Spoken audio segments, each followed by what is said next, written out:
Destiny Rodriguez stands in the gymnasium at 11:47 p.m. Her cheerleader uniform torn and stained with blood.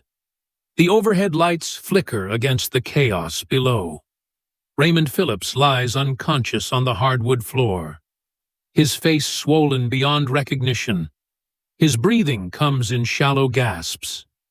The girl who once smiled sweetly during morning announcements now holds a metal baton in her steady grip. Her eyes show no trace of the innocent teenager everyone thought they knew. "You wanted to see what Daddy taught me," she whispers to his motionless form. "Here was lesson 1, never hunt what you cannot kill." But this moment of reckoning began 3 months earlier, when Destiny believed her biggest challenge would be maintaining her 4.0 grade average. She had no idea that Raymond Phillips was planning her destruction. What Raymond could not see beneath her perfect cheerleader exterior was 9 years of lethal combat training from a father who never came home. And today, the star quarterback would learn exactly what happens when predators hunt the wrong prey.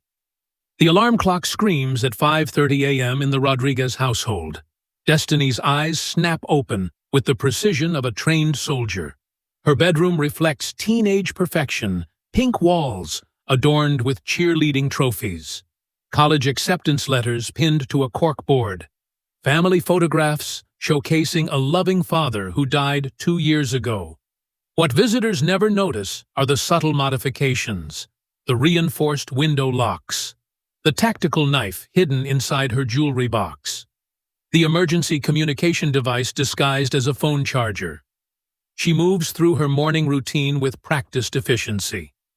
50 push-ups, followed by meditation techniques designed to center the mind before battle.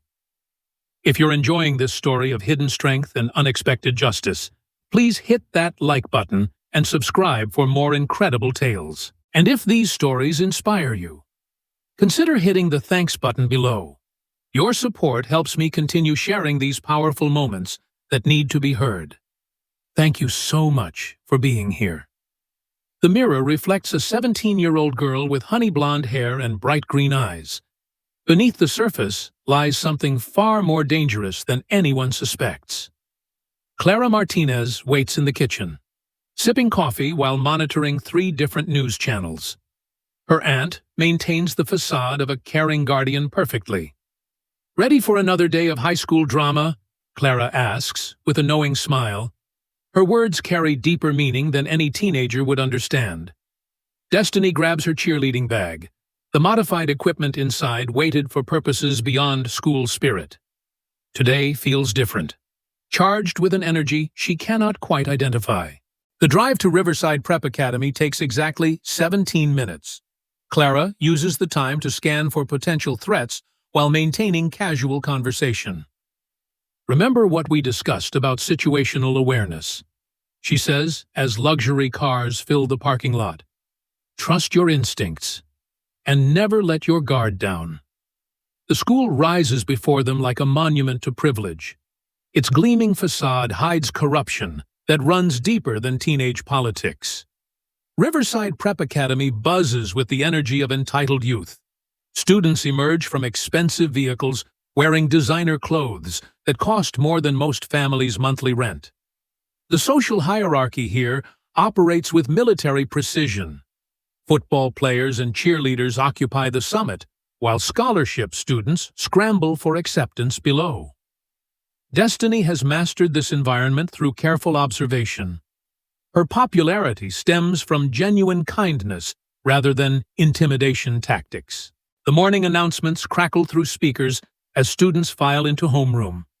Raymond Phillips's voice commands attention with practiced authority. At 18 years old, he possesses everything American culture teaches boys to desire: athletic prowess, family wealth, and the assumption that the world belongs to him.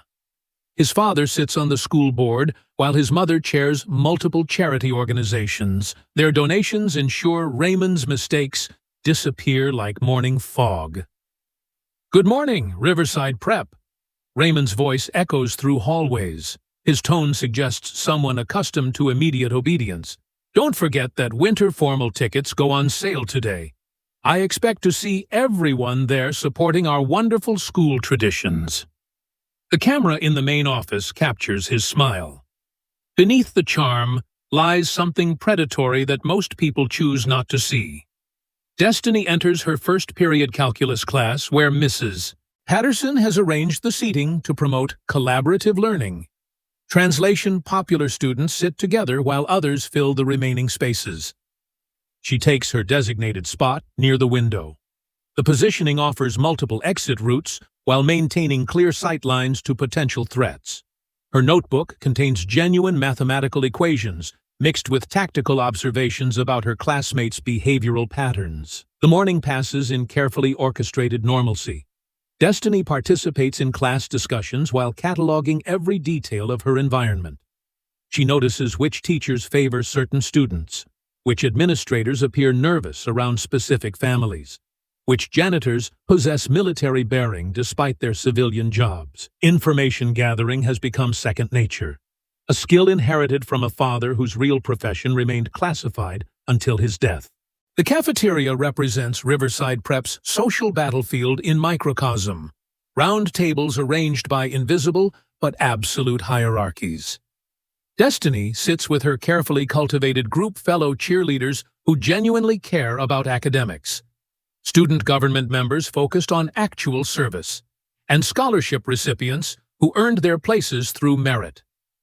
Her table radiates positive energy that attracts others seeking refuge from the school's darker elements. Raymond approaches during the lunch period's peak moment. Conversations halt as heads turn to witness what promises to be either romantic theater or social execution. He carries himself with the confidence of someone who has never been denied anything. His Letterman jacket bears patches representing achievements that money and influence helped secure. The silence spreads like ripples across water. Even teachers pause their conversations to observe. "Destiny Rodriguez," he announces, as if speaking to a crowded auditorium. "I've been thinking about winter formal, and I've decided we should go together." The presumption in his statement strikes like a physical blow. No question asked. No consideration given to her preferences or existing plans. His smile suggests someone filming a romantic comedy. The reality feels far more sinister. Every instinct screams danger as Destiny processes the situation. Her father's training emphasized trusting intuition over social expectations.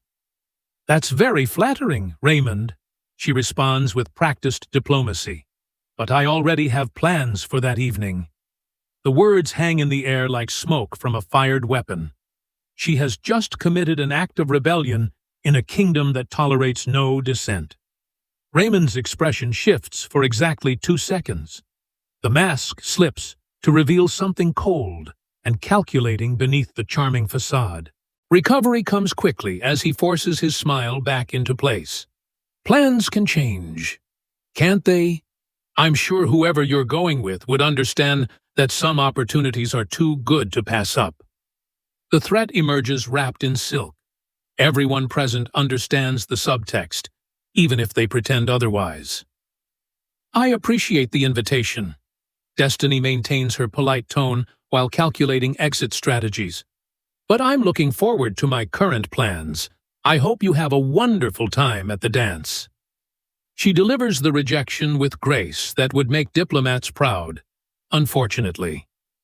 Raymond Phillips has never learned to accept limitations on his desires. The cafeteria holds its collective breath as Raymond processes this unprecedented rejection. His jaw tightens while his hands clench into fists. "We'll talk about this later," he says with quiet intensity. The words carry implications that make several nearby students visibly uncomfortable. He turns and walks away with measured steps. Destiny recognizes the gait of someone planning violence. The empty classroom smells of cleaning chemicals and teenage desperation. Raymond meets with his inner circle during the period when most students attend study hall. Vincent Garcia, Antonio Lopez, and Carlos Wilson form the perfect supporting cast for entitled rage. Each brings specific skills to Raymond's personal army. Vincent provides muscle and intimidation. Antonio handles technology and surveillance. Carlos manages financial resources and family connections. Did you see that bitch embarrass me in front of everyone?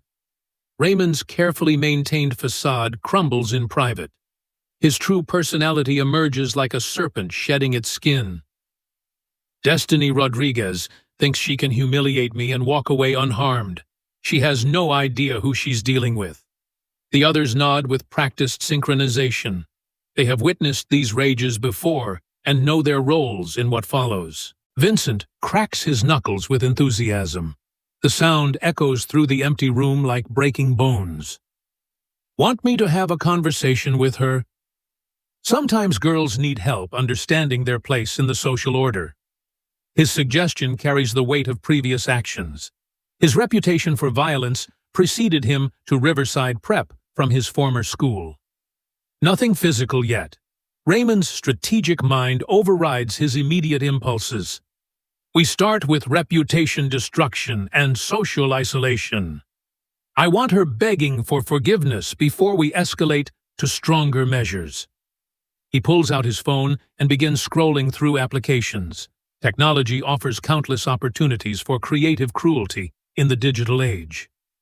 Antonio leans forward with predatory interest. His expertise involves psychological warfare through carefully crafted digital campaigns. I can create multiple fake accounts and start spreading targeted rumors. Her social media presence becomes a liability within hours if we coordinate properly. His fingers dance across his tablet screen, weapons of mass destruction disguised as harmless applications. Carlos contributes the family resources that transform teenage bullying into professional harassment. His father's connections provide access to services that money normally cannot buy. My cousin works for a private investigation firm. They handle reputation management for high-profile clients who need problems to disappear permanently. The casual mention of illegal activities demonstrates how normalized corruption has become in their world. Perfect. Raymond's smile returns as the planning session gains momentum. Destiny Rodriguez wants to play hard to get. Let's show her what happens when ordinary girls reject extraordinary opportunities. The conspiracy begins to take shape. 4 teenagers with unlimited resources planning the systematic destruction of someone whose only crime involved maintaining personal dignity. The first assault comes during morning assembly 3 days later. Principal Hughes commands the podium while students fill the auditorium seats with varying degrees of attention. The presentation focuses on college preparation and future planning, topics that should inspire hope rather than trigger traumatic memories. Destiny sits with her cheerleading squad in the designated section. Her position offers clear views of all entrances while maintaining the appearance of casual interest. The projection screen flickers during the principal's speech about preparing for adult responsibilities. Technical difficulties appear normal until inappropriate images suddenly fill the massive display. Photoshopped photographs show Destiny in compromising positions. The digital manipulation looks professional enough to fool casual observers. Gasps echo through the auditorium as students point and whisper. Teachers scramble to shut down the equipment while damage spreads like wildfire. Technical malfunction, Principal Hughes announces with practiced authority. His quick response suggests previous experience managing similar crises.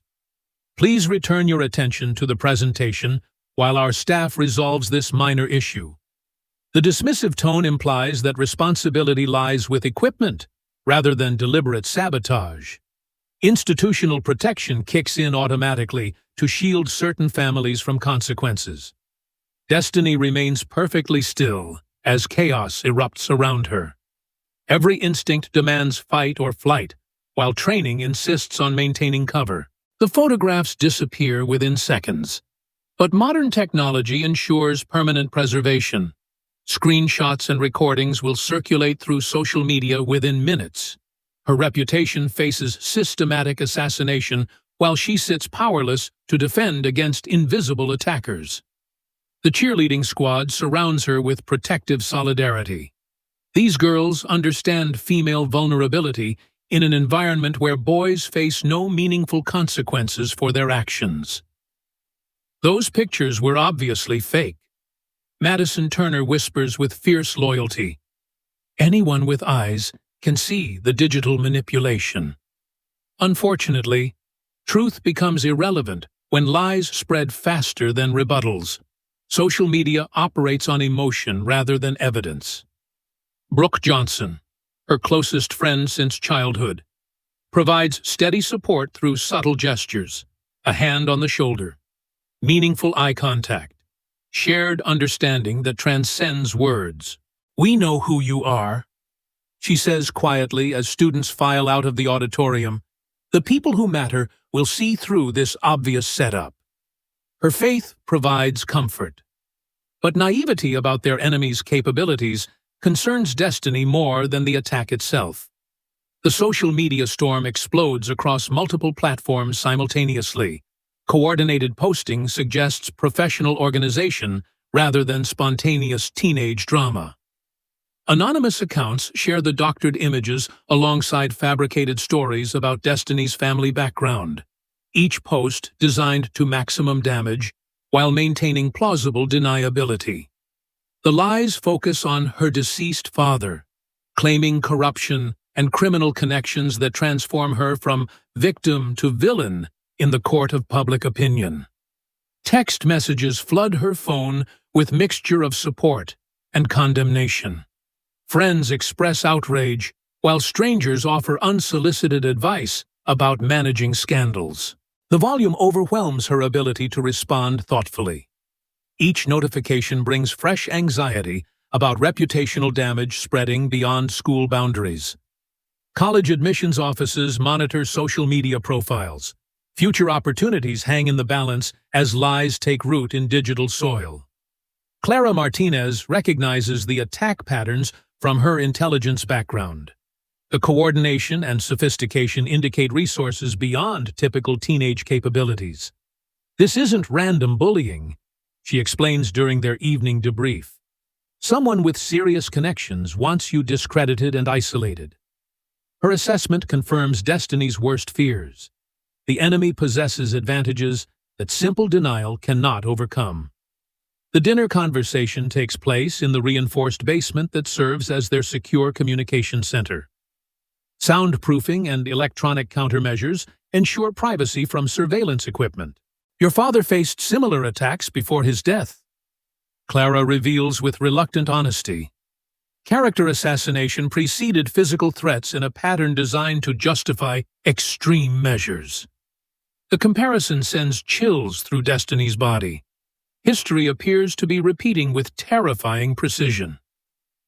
What kind of enemies did he make? Destiny asks the question that has haunted her since the funeral. Official explanations never satisfied her need for truth.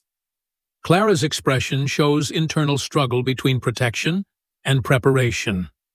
Withholding information could prove more dangerous than revealing painful realities. Federal agents working undercover cases make enemies who hold grudges across generations. She admits, "Your father's investigation into money laundering through educational institutions made him a target for people with unlimited resources and flexible morality." The revelation reshapes everything Destiny thought she understood about her life. The pristine suburban existence was always an illusion designed to protect her from inherited dangers. "Are you saying someone killed my father because of his work?" The question emerges as a whisper. Speaking the words aloud makes the possibility terrifyingly real. Clara's nod confirms fears that have lurked in shadows for 2 years. Her father died because duty demanded sacrifice. "Why didn't you tell me sooner?" Anger replaces fear as Destiny processes the betrayal. Trust forms the foundation of their relationship. And discovering lies undermines everything she believed about her guardian. Clara's expression shows genuine pain at causing hurt. Her protection instincts conflict with preparation necessities in ways that offer no perfect solutions. Your father wanted you to have normal teenage experiences for as long as possible. Clara explains with evident regret.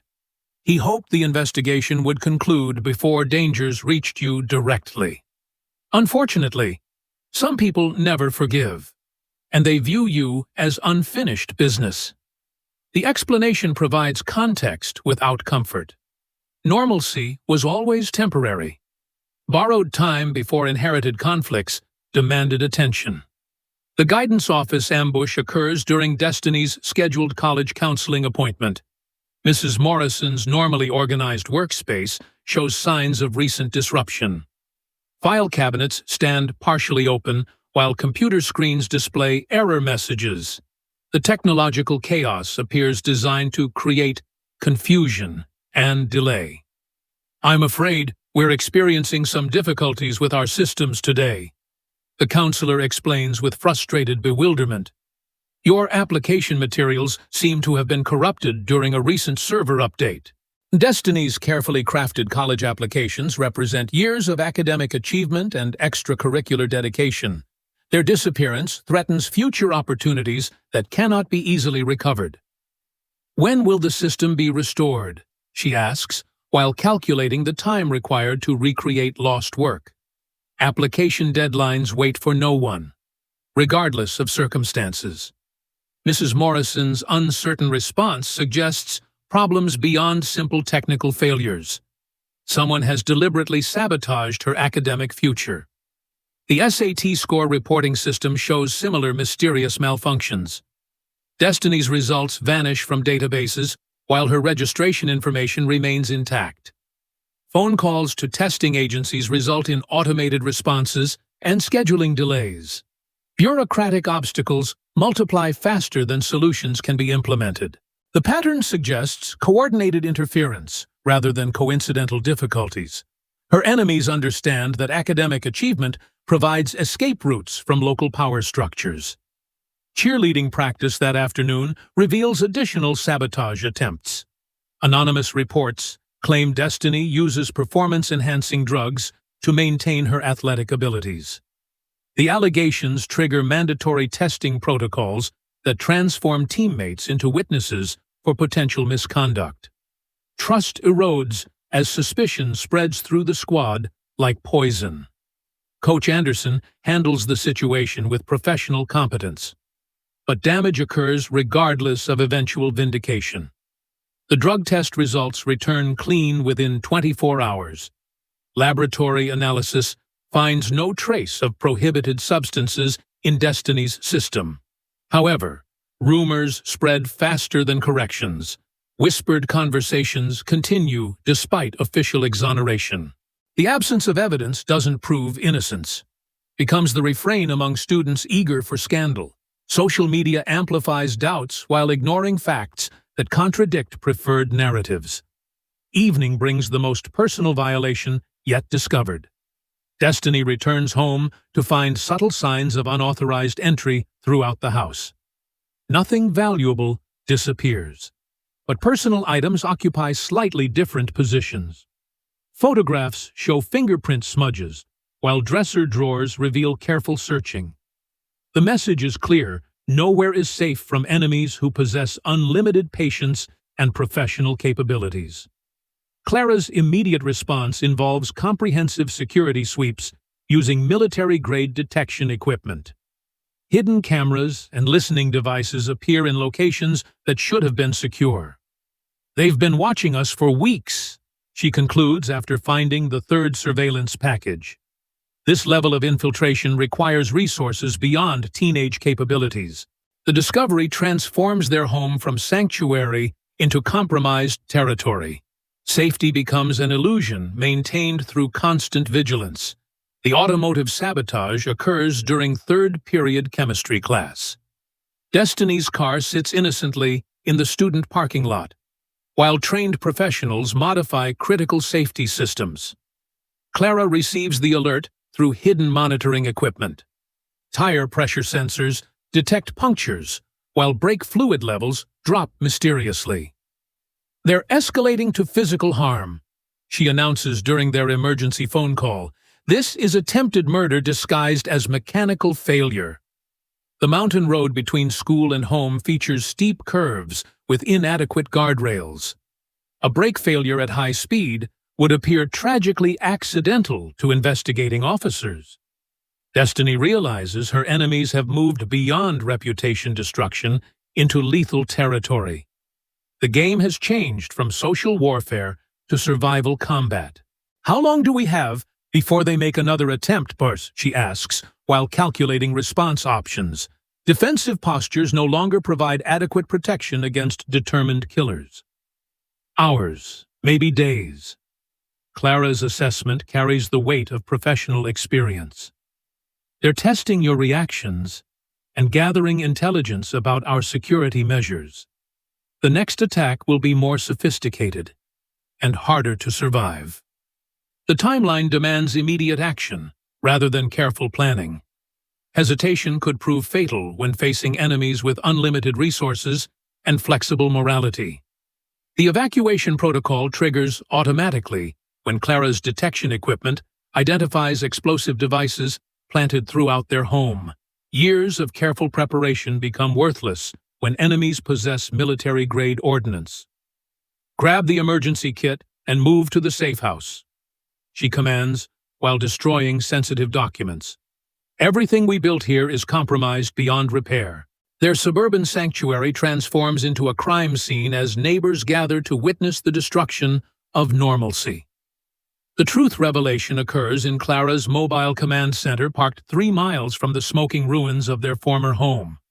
Electronic countermeasures create a bubble of privacy while federal agents secure the blast radius. "Your father wasn't killed in a random accident." She begins with obvious reluctance. Agent David Rodriguez died because his investigation threatened powerful people who believed themselves untouchable. The words reshape Destiny's understanding of everything she thought she knew about her family history. Federal Bureau of Investigation credentials emerge from an armored briefcase. David Rodriguez's identification shows a man dedicated to justice regardless of personal cost. He spent 3 years building a case against money laundering operations that used educational institutions as fronts.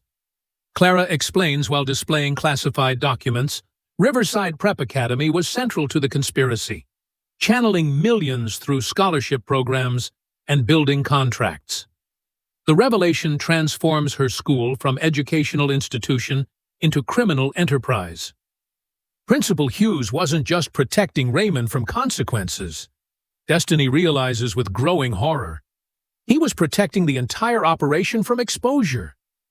The corruption runs deeper than teenage bullying. Adult criminals view her as a threat to billion-dollar enterprises that span multiple continents.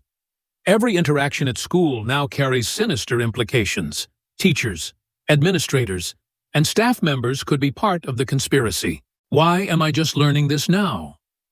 Anger replaces shock as Destiny processes years of deception. Her guardian's protective instincts conflict with preparation necessities in ways that nearly proved fatal. Clara's expression shows genuine remorse for maintaining dangerous illusions. "Your father wanted you to have normal experiences until the investigation concluded. Unfortunately, his death left unfinished business that enemies refuse to ignore." The mobile arsenal reveals weapons that cheerleading equipment can conceal. Pom-poms hide telescoping batons, while makeup containers store chemical irritants and flashbang devices. "Your father taught you basic self-defense as a child," Clara explains while demonstrating advanced combat techniques. "Now we develop those skills into something far more lethal." The transformation from victim to warrior requires psychological preparation as much as physical conditioning. Training intensifies over the following 72 hours in a secure facility that resembles a military base more than a teenage retreat. Destiny learns to kill with everyday objects while maintaining her cheerleader facade during necessary public appearances. "Innocence is your greatest weapon," Clara emphasizes during lessons that would horrify normal teenagers. Let them underestimate the girl with pom-poms until it's too late to adjust their strategy. The psychological advantage of deception could prove decisive against enemies who view females as inherently inferior. Combat scenarios involve multiple attackers with professional training. Destiny masters techniques that blend cheerleading agility with lethal precision. Her natural flexibility allows impossible angles of attack that confuse enemies accustomed to conventional combat. Gymnastics skills translate directly into tactical advantages that money cannot purchase. You're becoming something your father never imagined, Clara observes with mixture of pride and concern. The question is whether you can retain your humanity while developing killer instincts. Weapons training progresses from improvised tools to military-grade equipment. Destiny discovers natural talent for marksmanship that suggests inherited abilities from her federal agent father. Muscle memory passes through bloodlines. The instructor explains while analyzing her shooting patterns. Your father was legendary for accuracy under pressure. The connection to her deceased parent provides emotional motivation alongside technical competence. Psychological preparation involves scenarios designed to test moral boundaries. Destiny learns when killing becomes necessary for protecting innocent lives versus personal vengeance. Warriors fight for others, Clara emphasizes during ethical discussions. Murderers fight for themselves. The difference determines whether you become hero or villain. The distinction becomes crucial as mission parameters expand beyond simple survival. Intelligence gathering reveals Raymond's escalating desperation. Surveillance footage shows him meeting with adult criminals who possess resources beyond typical high school politics. He's becoming a liability to the organization. Clara analyzes while reviewing intercepted communications. Desperate people make mistakes that create opportunities for those prepared to exploit them. The observation provides hope that superior training might overcome numerical disadvantages. The conspiracy's scope emerges through careful investigation. Riverside Prep Academy serves as headquarters for an international network that uses American educational institutions to launder money from human trafficking operations. Your father discovered the tip of an iceberg. Federal contacts explain during secure briefings. The organization spans continents and involves government officials at the highest levels. The revelation transforms teenage bullying into a small part of crimes against humanity. Evidence collection requires infiltrating school systems while maintaining Destiny's cover identity. Her cheerleader status provides access to areas that would trigger suspicion if accessed by obvious investigators. You're uniquely positioned to gather intelligence, her FBI handler explains during mission briefings. Adult agents would be detected immediately by surveillance systems designed to protect billion-dollar operations. The responsibility weighs heavily on shoulders that should be carrying textbooks rather than federal investigations. Raymond's crew receives professional support that elevates their capabilities beyond typical teenage violence. Military contractors provide training and equipment that transforms bullies into armed insurgents. They're preparing for war. Clara's assessment chills Destiny to the bone. These aren't children playing games anymore. The escalation demands response strategies that acknowledge lethal force as inevitable necessity. Surveillance detection becomes critical as enemy countermeasures adapt to federal investigation techniques. Destiny learns to identify watchers while maintaining natural behavior patterns that avoid triggering professional suspicion. Assume every conversation is monitored. Her training emphasizes through repetitive practice. Trust no one completely. Suspect everyone partially. The paranoia becomes exhausting but essential for survival in an environment where mistakes prove fatal. The first test arrives when Carlos Wilson approaches with an offer to switch sides. His fear of federal prosecution overrides loyalty to Raymond's increasingly dangerous conspiracy. I never signed up for murder, he admits during a clandestine meeting in the school library. This started as pranks and evolved into terrorism. His information provides crucial intelligence about enemy capabilities while demonstrating cracks in their seemingly solid alliance. Vincent Garcia's elimination occurs during a carefully orchestrated encounter in the school parking garage.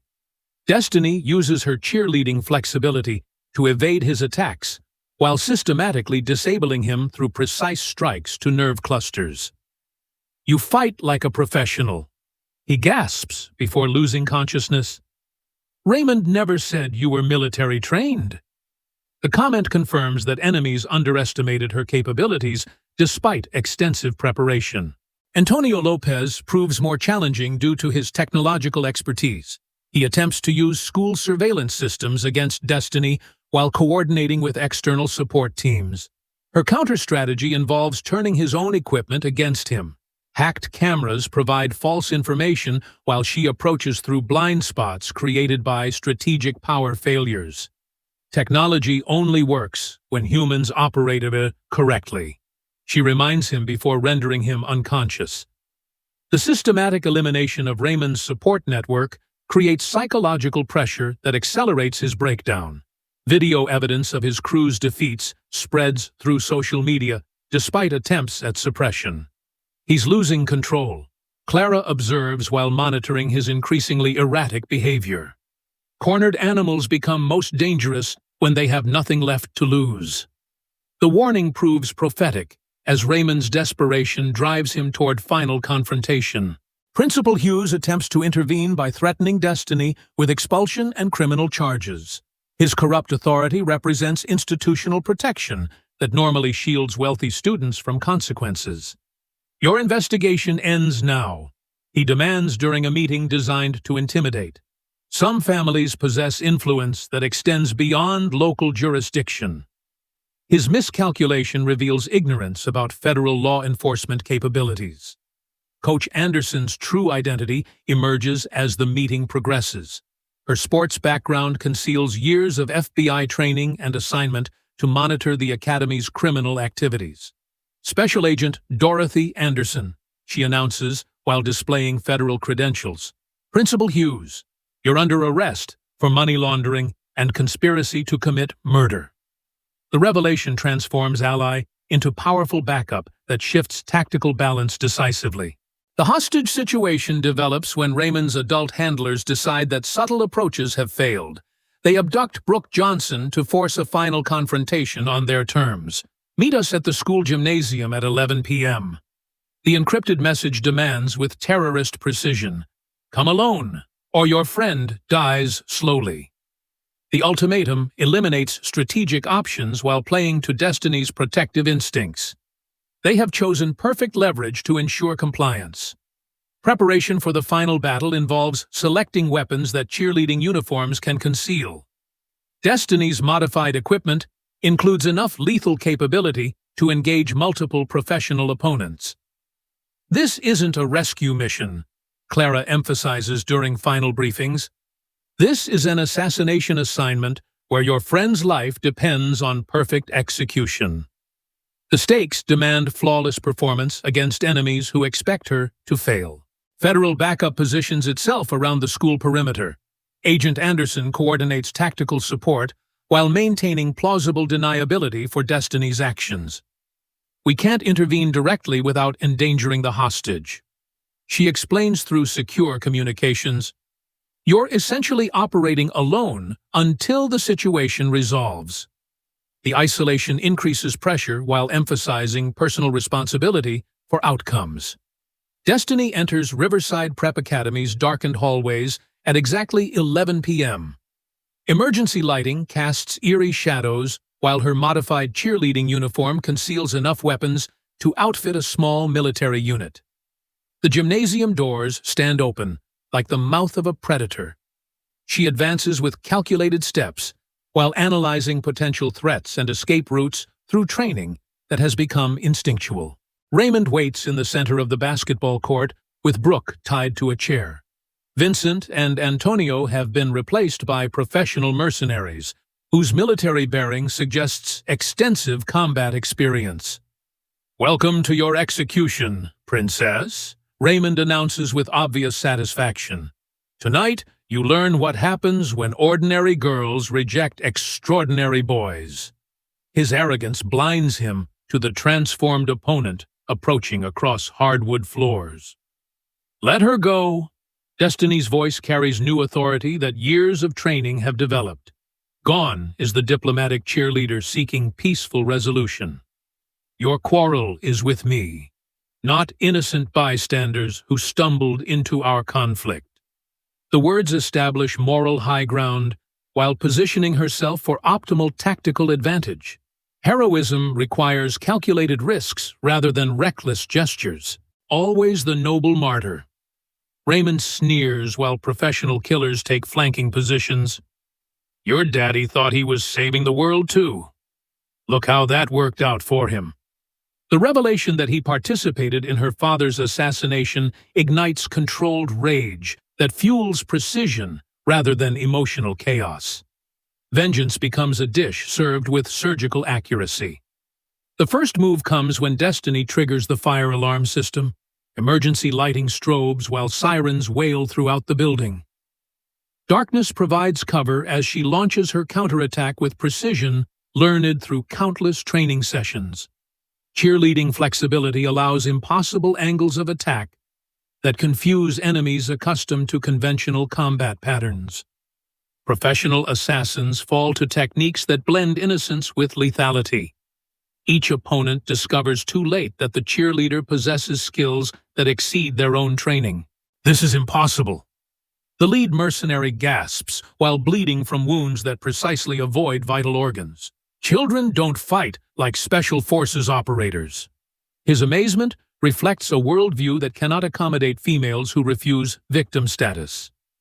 Raymond's psychological breakdown accelerates as his invincible protection crumbles around him. The entitled boy who never faced consequences confronts someone immune to his family's influence. This is impossible, he repeats while backing toward emergency exits. Girls don't fight like this. You're supposed to be weak and helpless. His worldview cannot accommodate females who possess both beauty and lethal capability. Your mistake was believing your own propaganda. Destiny advances with predatory grace, while Raymond stumbles over his own feet. Women have been warriors since the beginning of time. We just let you think otherwise. The final confrontation approaches as sirens announce approaching law enforcement. Timing becomes critical for ensuring proper justice rather than criminal charges. The decisive moment arrives when Raymond produces a chrome-plated pistol while screaming about inheritance and destiny.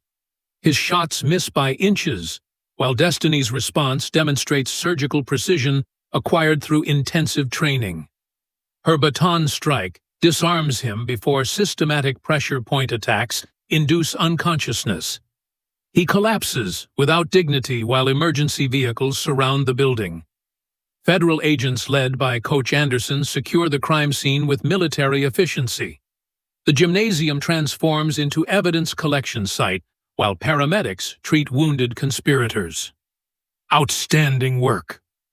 Anderson congratulates while surveying the tactical aftermath. Your father would be proud of how you honored his memory tonight. The validation provides closure for years of uncertainty about inherited obligations. Principal Hughes faces arrest as dawn breaks over Riverside Prep Academy. Financial records reveal decades of money laundering that funded criminal enterprises across multiple states. The corruption went deeper than anyone suspected. Detective Foster explains while processing evidence.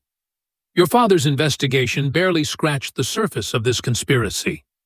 Justice arrives with handcuffs and federal charges that will ensure permanent accountability. Raymond recovers in the hospital under federal guard. His family's lawyers discover that wealth cannot purchase immunity from terrorism charges. Attempted murder of a federal agent's daughter carries life sentences. The prosecuting attorney explains during arraignment proceedings. Plea bargains are not available for domestic terrorism cases. The golden boy faces consequences that money cannot eliminate through traditional corruption channels. The graduation ceremony takes place 3 months later. Destiny receives her diploma while wearing a concealed communication device that connects her to federal operations worldwide. College acceptance letters pile up on her desk, but different opportunities beckon. The Federal Bureau of Investigation needs agents who understand both criminal psychology and tactical combat. You have skills that cannot be taught. Recruitment officers explain during interviews. The question is whether you're ready to use them professionally. 6 months later. Special Agent Destiny Rodriguez monitors Westfield Academy in another state, where suspicious patterns suggest criminal infiltration. Her cheerleader cover identity provides perfect surveillance capabilities, while advanced training ensures mission success. The peaceful suburban campus hides darkness that only experienced agents can recognize. History repeats itself with terrifying precision across multiple educational institutions. The case files reveal international connections that transform local corruption into global conspiracy. Educational institutions serve as fronts for human trafficking operations that generate billions in criminal profits. The organization your father discovered has tentacles everywhere. Her handler explains while reviewing intelligence reports. Riverside Prep was just one node in a network that spans continents. As Destiny completes her final surveillance report, her secure phone buzzes with an encrypted message from an unknown sender. The text appears on her screen with chilling simplicity. Congratulations on your victory at Riverside Prep. Your father would be proud. Unfortunately, some secrets run deeper than federal investigations. Meet me at the old warehouse on 5th Street if you want to learn the truth about why David Rodriguez really died. Come alone. You have 1 hour. Signed, Phoenix. She stares at the message, while her training analyzes potential threats. Someone with intimate knowledge of her father's case has made contact using protocols that suggest official authorization. The warehouse location appears in classified files as a former FBI safe house. Whoever sent this message possesses access to information beyond typical criminal capabilities. A figure emerges from the shadows across the street, speaking quietly into a satellite phone while maintaining visual contact with her position. The man's posture suggests military background, but his equipment indicates resources beyond standard federal budgets. As he disappears into the crowd, Destiny realizes her victory against Raymond was merely the opening move in a much larger game, where the rules remain hidden and the players possess capabilities that dwarf anything she has encountered. The war that began with teenage bullying has evolved into something far more complex. Forces beyond high school politics have noticed her existence and decided either to recruit her or eliminate her. As she reaches for her emergency weapons cache, one thought dominates her mind: discovering the truth about her father's death might require sacrificing everything she believes about justice, loyalty, and the price of inherited duty. The secure phone buzzes again with a single word that makes her blood freeze: Rodriguez. The caller ID shows only static, but the voice that follows belongs to someone she thought was dead. Hello, my daughter. The familiar tone whispers through encrypted channels. Time we finally discussed our family business.